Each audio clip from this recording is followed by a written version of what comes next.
Bienvenidos a Homo Cinens. En el episodio de hoy les presentamos Underground. Érase una vez un país.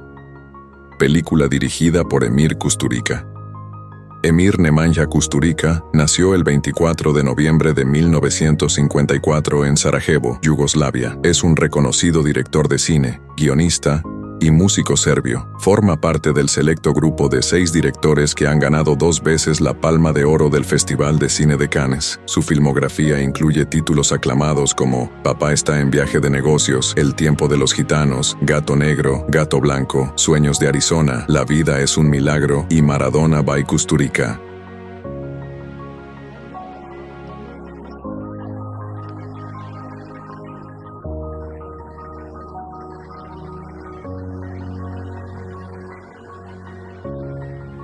En 1995, Kusturica presentó Underground, una película absolutamente imprescindible para comprender la historia de la narrativa cinematográfica contemporánea. La obra recibió la Palma de Oro en el Festival de Cannes, en medio de una ovación unánime al director. En ese periodo, Yugoslavia atravesaba una violenta crisis bélica, lo que condicionó el rodaje, dividido en varias etapas y extendido por casi 2 años. La película tuvo un presupuesto de 12 millones de euros y logró una recaudación de 171 millones de dólares a nivel internacional. El guión fue escrito por Dusan Kovačević, junto al propio Kusturica. La fotografía estuvo a cargo de Vilko Filać, mientras que la música, que se convirtió en un sello de la película, fue compuesta por Goran Bregović.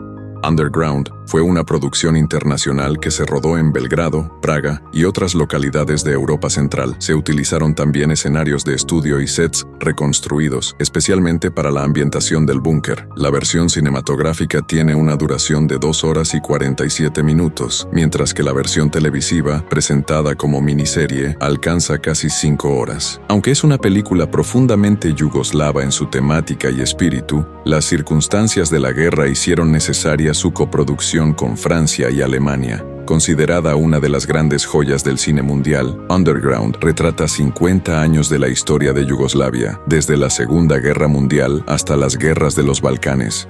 El filme se estructura en 3 partes o actos. Primero, la guerra, ambientada en la Segunda Guerra Mundial. La Guerra Fría refleja el período del gobierno de Josip Broz, conocido como Tito. Y finalmente, la guerra representa los conflictos armados durante la disolución de Yugoslavia.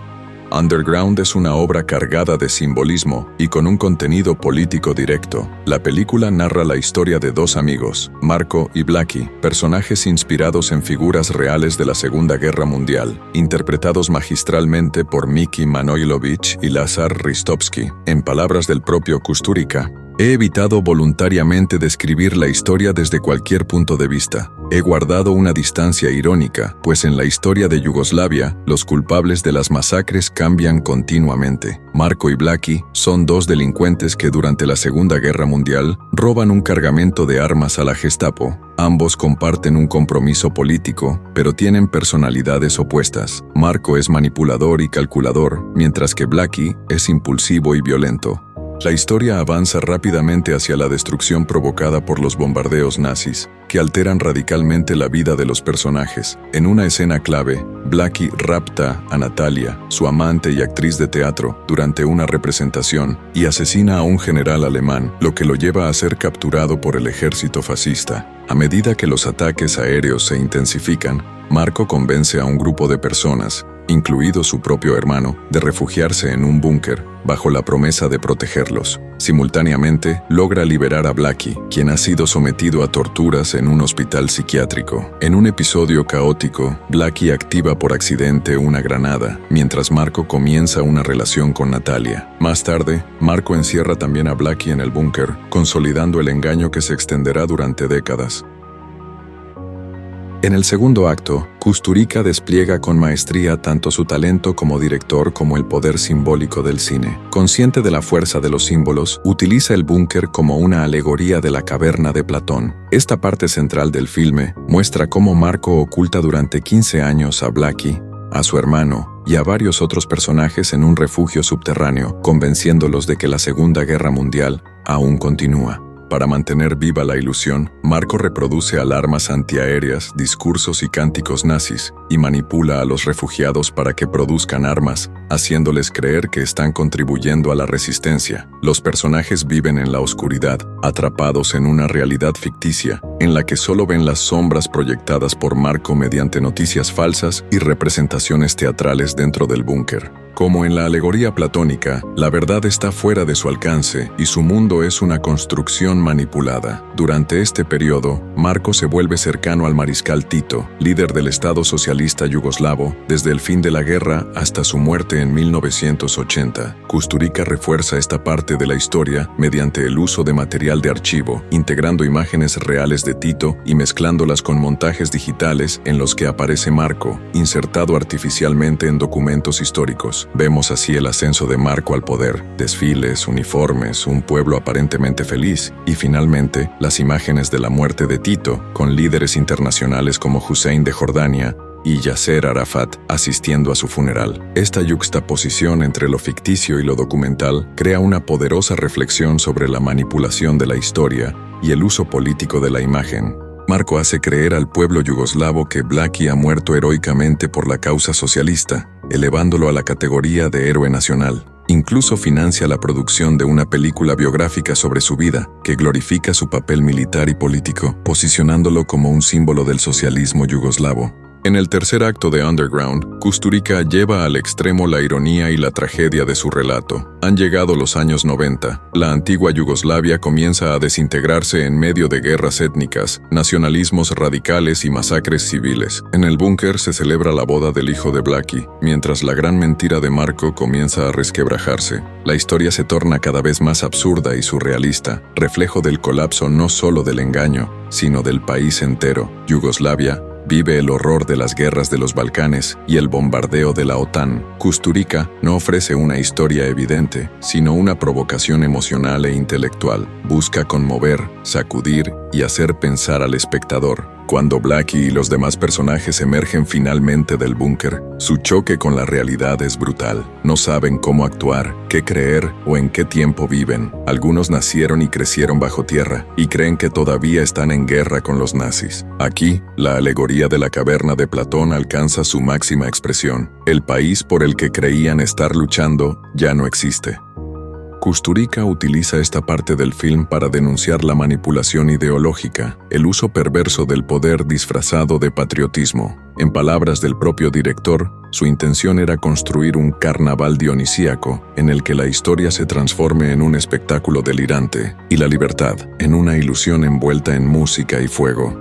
La realidad se funde con el delirio, el tiempo y el espacio colapsan. Los personajes mueren y luego parecen seguir vivos. Uno de los elementos más impactantes de esta sección es el hecho de que un mono acciona el tanque que libera a los personajes del búnker y los acompaña en los momentos finales de la historia. Este mono representa el estado más primitivo de la conciencia humana, la guerra, el odio, el instinto de destrucción. En Underground, todos los personajes mueren víctimas de un ciclo interminable de guerra. Todos mueren, menos el mono, quien permanece vivo como símbolo de una violencia que nunca desaparece. El final es poético, melancólico y profundamente simbólico. Todos los personajes, ya fallecidos, se reúnen en una isla imaginaria, celebrando una boda en un país que ya no existe en el mapa.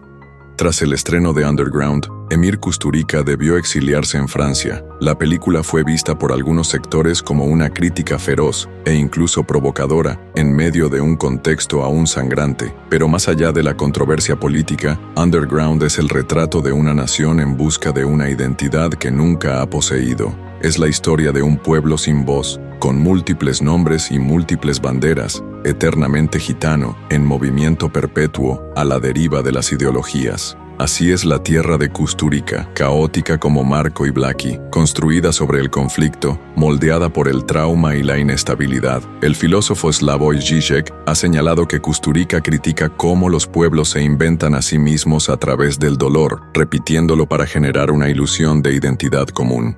La crudeza y belleza de las últimas escenas es conmovedora. Vemos a vacas cruzando un río, símbolo del tránsito entre la vida y la muerte, mientras los personajes, todos muertos de forma violenta, aparecen rejuvenecidos, compartiendo una mesa, celebrando una boda. En ese instante, Jovan, uno de los personajes, mira a la cámara y dice: aquí hemos construido nuevos hogares, con chimeneas que nos calentarán, con ventanas grandes para nuestros queridos invitados. Debemos agradecer la tierra que nos alimenta, el sol que nos calienta, y los campos que nos recuerdan los terrenos verdes de nuestras tierras. Con dolor, pena y alegría, debemos recordar a nuestro pueblo, así como les contamos a nuestros hijos la historia que comienza como un cuento de hadas. Había una vez un país. La pantalla se funde en negro y aparece la frase: y la historia continuará. La isla ficticia donde están los personajes se separa lentamente, como si representara a los fragmentos de lo que fue. La URSS, Croacia, Kosovo, Bosnia, Ucrania, Yugoslavia, y ese mundo entrañable, contradictorio y trágico que Kusturica creó, tan real como condenado a desaparecer. La orquesta toca hasta el final, como si se resistiera a dejar morir la memoria.